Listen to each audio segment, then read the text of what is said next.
Assalamualaikum warahmatullahi wabarakatuh. Alhamdulillah, apa kabarnya sahabat cerma di mana saja berada? Semoga dalam keadaan baik, bahagia, selalu sehat, dan sukses dalam beraktivitas penuh semangat. Ayo channelnya di subscribe, like, comment, semoga menjadi nilai kebaikan. Saya Saddam Hussein akan menyajikan perjalanan kisah tentang mimbar menyeru manusia ke jurang neraka dan mimbar menyuruh manusia ke dalam surga. Mari kita simak perjalanan kisahnya berikut ini. Ada dua jalan mimbar kehidupan.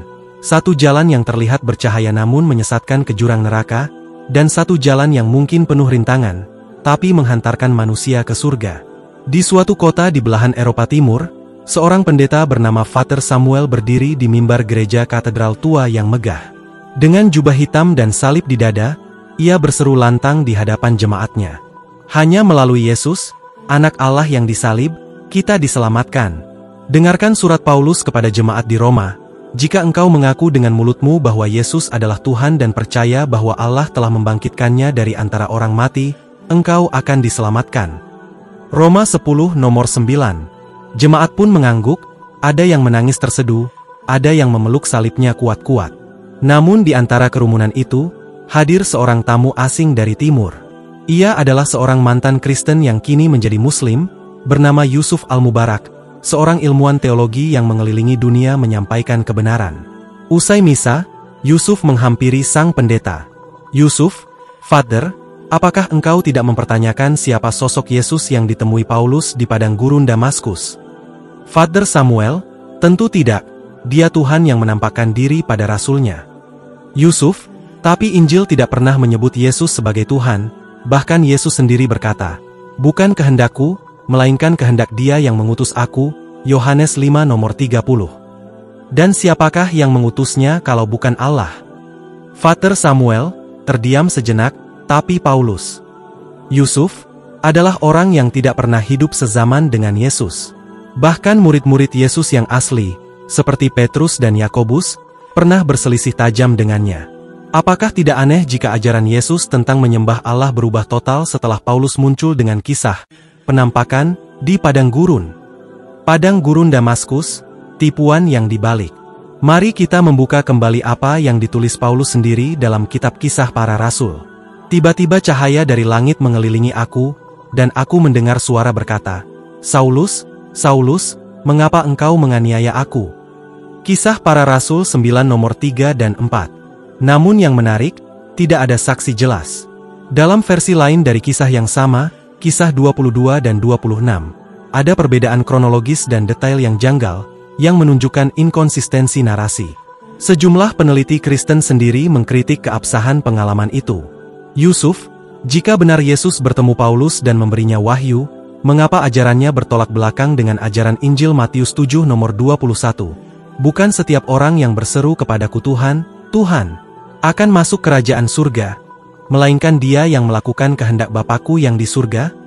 Father Samuel memandang jauh ke jendela gereja. "Aku tidak pernah mempertanyakan ini sedalam itu." Kontras yang jelas, para pendakwah tauhid.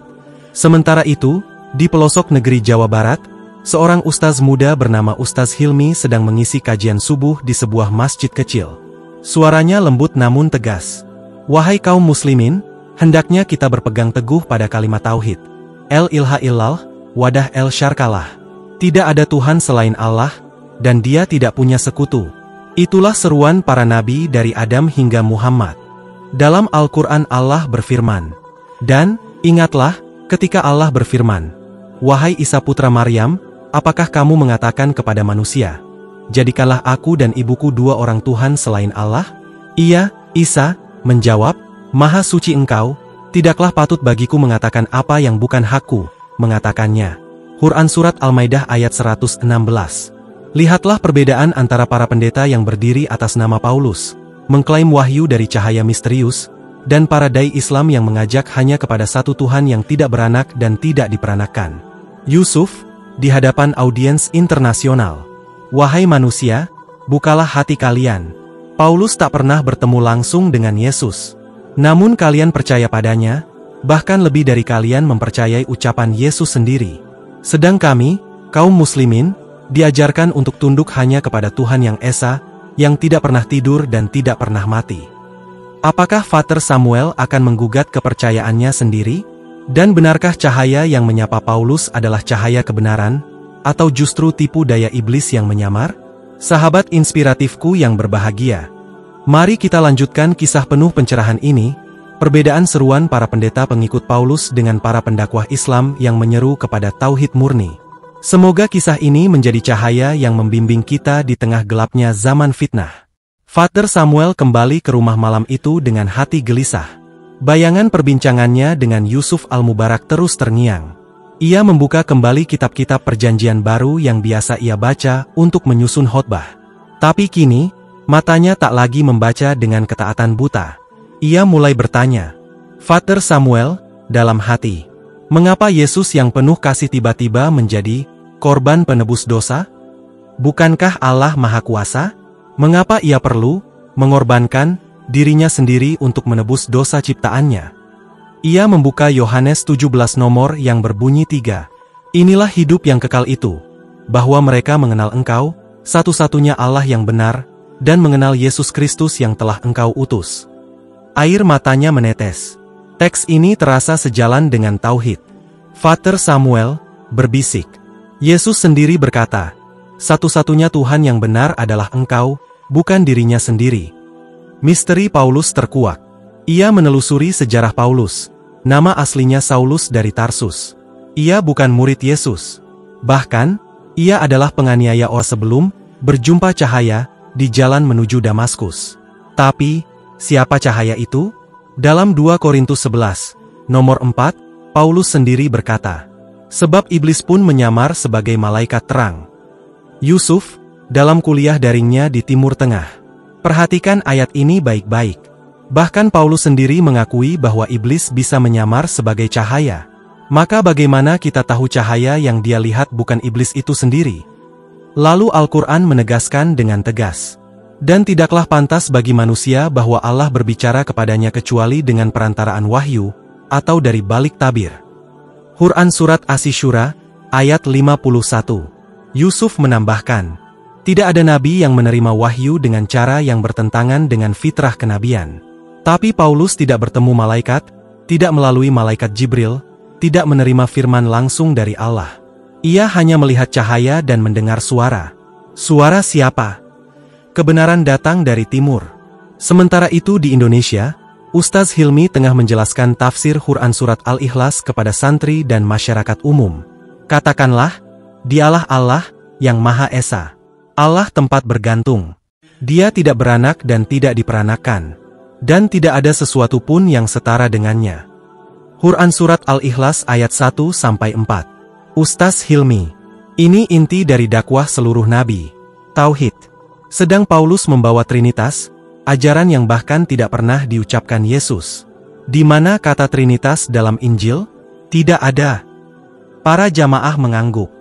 Seseorang bertanya, tapi Ustaz, kenapa mereka tetap percaya meskipun sudah tahu semua ini? Ustaz Hilmi, karena dogma ditiupkan sejak kecil. Paulus menjanjikan keselamatan mudah, cukup percaya Yesus disalib, dosamu diampuni. Padahal Allah tidak memberi keselamatan dengan kepercayaan palsu, tapi dengan iman dan amal syalih. Kembali ke Father Samuel. Setelah seminggu perenungan, ia menghubungi Yusuf dan memintanya untuk datang kembali ke gerejanya secara tertutup. Father Samuel, aku sudah membaca Al-Quran. Kalimat tauhid itu murni. Dan aku menemukan Yesus yang sebenarnya dalam Islam. Yusuf, apakah kau siap meninggalkan semuanya? Father Samuel, dengan mata berkaca. Aku tak ingin lagi menjadi pelayan iblis yang menyamar sebagai malaikat. Aku ingin bersaksi, El Ilaha Illallah, wa anna Muhammadan Rasul. Di malam itu, di ruang bawah gereja, seorang mantan pendeta bersyahadat. Sebuah kisah penyucian diri dari dusta berlapis-lapis menuju tauhid sejati. Bagaimana reaksi Vatikan dan komunitasnya terhadap keputusannya? Dan bagaimana Yusuf melanjutkan dakwahnya menyingkap jaringan global dogma Paulus? Sahabat inspiratifku yang berbahagia. Sahabat cerma. Semoga Allah menetapkan kita di atas kalimat tauhid hingga akhir hayat. Kita akan melihat bagaimana sebuah keimanan yang tumbuh dalam keheningan mampu mengguncang struktur kekuasaan agama global yang selama ini menyebar lewat surat-surat Paulus. Mari kita lanjutkan kisahnya. Pengakuan yang mengguncang Vatikan.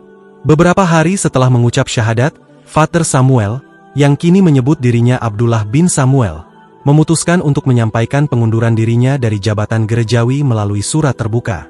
Surat itu ditulis dalam bahasa Latin, Inggris, dan Arab. Isinya mengejutkan dunia. Aku tidak lagi bisa menyebarkan ajaran yang menuhankan seorang manusia, yang bertentangan dengan ucapan Yesus sendiri. Aku menemukan kebenaran dalam kalimat, El ilaha illallah, Muhammadur Rasul. Kepada Allah lah aku berserah. Media Kristen Eropa menyebut ini sebagai Theological Defection, alias pembelotan teologi. Vatikan dalam siaran pers menyebutnya pengkhianatan terhadap tubuh Kristus. Namun tak sedikit yang mulai bertanya dalam hati, mengapa seorang pendeta sepuh, terpelajar, dan penuh dedikasi meninggalkan segalanya? Dialog yang membuka mata. Salah satu media independen dari Jerman, Fight Mirror, mengundang Abdullah bin Samuel dan Yusuf Al-Mubarak dalam diskusi terbuka bertema, Yesus, anak Tuhan atau hamba Tuhan. Moderator dari kalangan netral membuka dialog. Moderator, Pak Yusuf, Anda menyatakan Paulus membawa ajaran yang tidak sesuai dengan Yesus. Apa buktinya? Yusuf, banyak. Contohnya, dalam Injil Matius 19, 16-17 ketika seorang bertanya pada Yesus, Guru yang baik, apa yang harus aku lakukan untuk memperoleh hidup kekal? Yesus menjawab, mengapa engkau katakan aku baik? Tidak ada yang baik selain satu, yaitu Allah. Lihat, Yesus menolak dipanggil, baik, saja, karena yang maha baik hanya Allah. Moderator, beralih ke Abdullah bin Samuel. Anda pernah mengajarkan Yesus sebagai Tuhan. Apa yang mengubah Anda? Abdullah bin Samuel. Justru kata-kata Yesus sendiri dalam Yohanes pukul 14:28. Bapa lebih besar daripada aku. Dan dalam Markus pukul 12:29 Yesus ditanya apa hukum yang terutama. Ia menjawab, Tuhan kita itu Esa. Tapi Paulus datang dan menulis doktrin Tritunggal yang tidak pernah keluar dari mulut Yesus. Ini kebohongan besar. Kamera merekam wajah-wajah terdiam di studio. Komentar netizen pun banjir.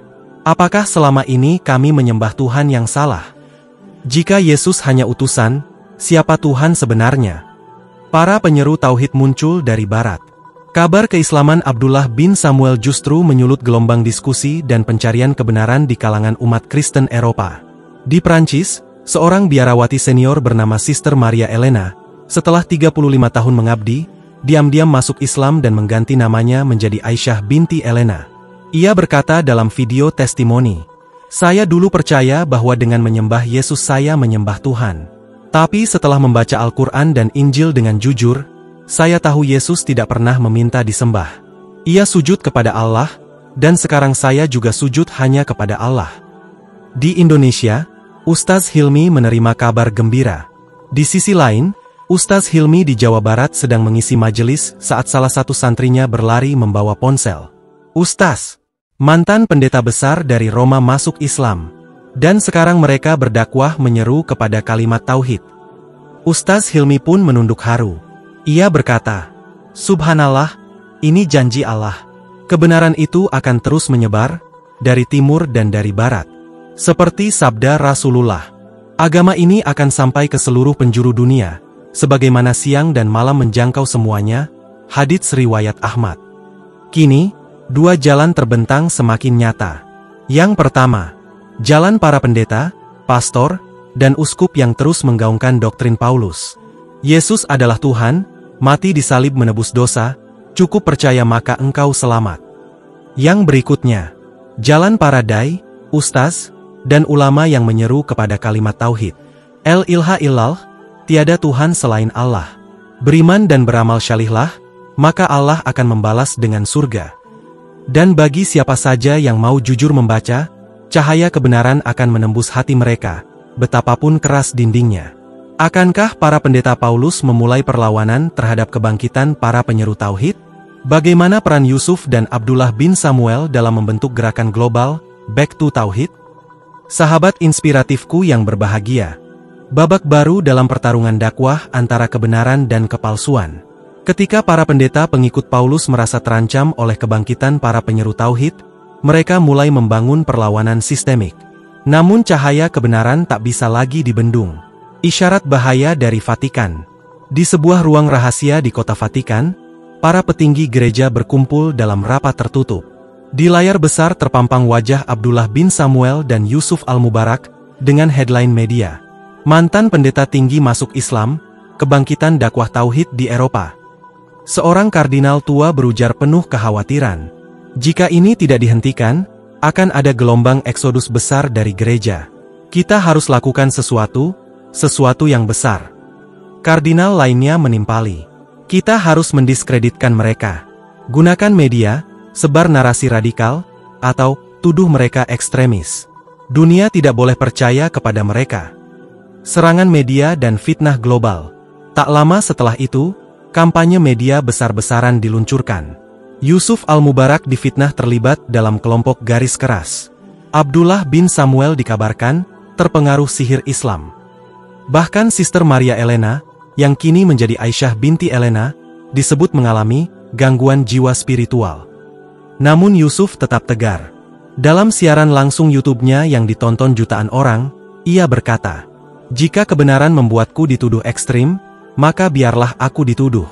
Tapi ketahuilah, aku hanya menyeru kepada Tuhan yang Esa, yang tak beranak dan tidak diperanakan. Itulah tauhid para nabi." Di sisi lain, Abdullah bin Samuel mulai mengadakan dialog antariman terbuka dengan tema, "Kembalilah kepada ajaran Yesus yang asli, menyembah Allah, bukan manusia." Gerakan global, Back to Tauhid. Gerakan ini resmi diluncurkan dari Istanbul dalam konferensi internasional bertajuk The Constructing Pole, Returning to the Fight of the Prophets. Di sana hadir tokoh-tokoh mualaf dari berbagai penjuru dunia, mantan pendeta, pastor, biarawati, hingga teolog Kristen yang jujur membaca teks Injil dan Quran. Yusuf menyampaikan pidato utama. "Wahai manusia, agama bukan tentang siapa yang bersuara paling nyaring, tapi siapa yang paling lurus dalam petunjuk." Injil menulis, "Tuhan kita itu Esa," Markus pukul 12:29. Quran menegaskan, "Katakanlah, dialah Allah yang Esa." Quran Surat Al-Ikhlas 1. "Maka jangan kau sembah makhluk, sembahlah Sang Pencipta." Gerakan ini lalu menyebarkan risalah ke Afrika, Amerika Latin, dan bahkan Timur Jauh. Dalam waktu singkat, ribuan orang dari kalangan terpelajar mulai membaca ulang Alkitab mereka dan bertanya, "Mengapa Yesus tidak pernah bilang, 'Sembahlah aku'?" Indonesia menyambut arus balik hidayah. Di Indonesia, gerakan ini disambut hangat oleh umat Muslim. Ustaz Hilmi menjadi jembatan antara gerakan global dan umat lokal. Ia mulai menyelenggarakan forum, dialog tauhid, di universitas-universitas dan pesantren, mengundang mualaf dari luar negeri untuk berbagi kisah pencarian mereka. Ustaz Hilmi, tauhid bukan milik bangsa Arab. Ia adalah warisan semua nabi, dari Adam hingga Isa, dan disempurnakan oleh Muhammad. Ini bukan fanatisme agama, ini adalah penyampaian kebenaran yang jujur. Dalam satu forum terbuka, seorang mahasiswa Kristen bernama Daniel berdiri dan berkata, "Saya baru tahu bahwa Yesus sujud dan berdoa kepada Allah, bukan kepada dirinya sendiri. Saya ingin mempelajari Islam lebih dalam." Meskipun serangan media datang dari segala arah, kebenaran tetap bersinar. Para pendeta Paulusian semakin gencar melawan, namun gelombang keinsafan terus membesar. Surat-surat Paulus yang selama ini dijadikan fondasi, mulai dikaji ulang, dan kebohongannya satu demi satu terbongkar. Kini, dunia berada di persimpangan sejarah. Di satu sisi, ada dogma warisan Paulus yang menjanjikan keselamatan instan. Cukup percaya Yesus sebagai Tuhan, maka sorga milikmu. Di sisi lain, ada jalan para nabi. Tunduk kepada Allah, menyembahnya saja, dan mengamalkan ajaran kebaikan, sabar, dan keadilan. Dan seperti kata Allah dalam Al-Quran, kebenaran telah datang, dan yang batil telah lenyap. Sesungguhnya yang batil itu pasti lenyap. Quran Surat Al-Isra ayat 81. Akankah gerakan Back to Tauhid menjadi ancaman serius bagi kekristenan global? Bagaimana reaksi para politisi dan gereja dunia? Dan siapa tokoh besar lain yang akan menyusul masuk Islam setelah membaca kembali Injil dengan jujur? Sahabat inspiratifku yang berbahagia, gelombang perubahan yang lebih besar. Setelah gerakan Back to Tauhid menggemparkan dunia barat, kini tokoh-tokoh berpengaruh dari dunia akademik, politik, dan spiritual mulai membuka mata. Sementara gereja besar dunia tetap memilih membungkam kenyataan. Sorotan dunia internasional. Ketika kebenaran tak bisa lagi diredam. Konferensi internasional, Back to Tauhid, yang disiarkan ulang di berbagai kanal YouTube, TV Timur Tengah, dan media alternatif Eropa mencatat rekor pemirsa. Jutaan orang dari latar belakang Kristen menyaksikan pidato Yusuf Al-Mubarak dan Abdullah bin Samuel yang mengguncang fondasi Trinitas. Yusuf Al-Mubarak. Kita diajarkan bahwa Yesus berkata, "Akulah jalan dan kebenaran dan hidup." Tapi Yesus juga berkata, "Aku pergi kepada Bapakku dan Bapamu, kepada Allahku dan Allahmu." Yohanes 20 nomor 17. Jika Yesus punya Tuhan, maka dia bukan Tuhan. Kutipan ini viral dan memicu reaksi keras di internal gereja. Namun justru semakin banyak umat Kristen awam mulai membuka Injil mereka sendiri, dan membaca ulang ayat-ayat yang selama ini disembunyikan oleh institusi. Akademisi dunia mulai bertanya. Profesor Richard Wilchos, seorang pakar teologi dari Oxford yang selama 30 tahun menjadi penasihat Vatikan dalam isu perjanjian baru, tiba-tiba mengundurkan diri. Dalam pidatonya di hadapan mahasiswa, ia berkata, "Saya bukan Muslim, tapi saya tak bisa lagi menutupi bahwa doktrin Paulus menyimpang dari misi asli Yesus. Saya tidak percaya bahwa Tuhan bisa dibunuh. Dan saya tidak percaya bahwa keselamatan bisa dibeli hanya dengan percaya kepada kematian seorang nabi." Profesor Wilchos mulai membuka forum publik di mana ia menyandingkan ayat-ayat Injil dan ayat-ayat Al-Quran. Ia belum bersyahadat, tapi ia berkata, "Kalau aku akan berpindah keyakinan, maka hanya karena satu alasan. Karena aku menemukan bahwa Tuhan yang sejati hanyalah Tuhannya Yesus, bukan Yesus itu sendiri." Gerakan Back to Tauhid masuk ke dunia politik. Di Afrika, seorang menteri perempuan dari Rwanda, Elise Mugisha, mengejutkan parlemen negaranya saat dengan lantang mengatakan, "Jika Injil melarang menyembah selain Allah, maka kita harus kembali kepada Tuhan yang Esa. Aku masuk Islam karena aku tak bisa lagi menyembah manusia." Berita ini mengguncang. Beberapa politisi lain di Nigeria dan Ghana menyusul. Bahkan beberapa tokoh Kristen Ortodoks dari Ethiopia diam-diam mengikuti kajian Tauhid secara daring yang dibawakan oleh Yusuf Al-Mubarak setiap pekan. Kabar dari Timur, revolusi spiritual di Korea Selatan. Di Seoul, Korea Selatan, kelompok mualaf yang menamai diri mereka Hananim as People, Hananim Tuhan yang Esa dalam bahasa Korea, merilis pernyataan resmi. "Kami adalah orang-orang yang cinta Yesus, tapi kami tidak menyembahnya. Kami menyembah Tuhan yang disembah Yesus." Setelah membaca Al-Quran, kami temukan jawaban atas semua pertanyaan yang Injil tinggalkan. Sebagian besar dari mereka adalah mantan penginjil gereja evangelis. Mereka kini bersyahadat, berdakwah secara damai, dan terus menyebarkan ajaran Tauhid melalui media sosial dengan gaya budaya Korea yang halus tapi mengena.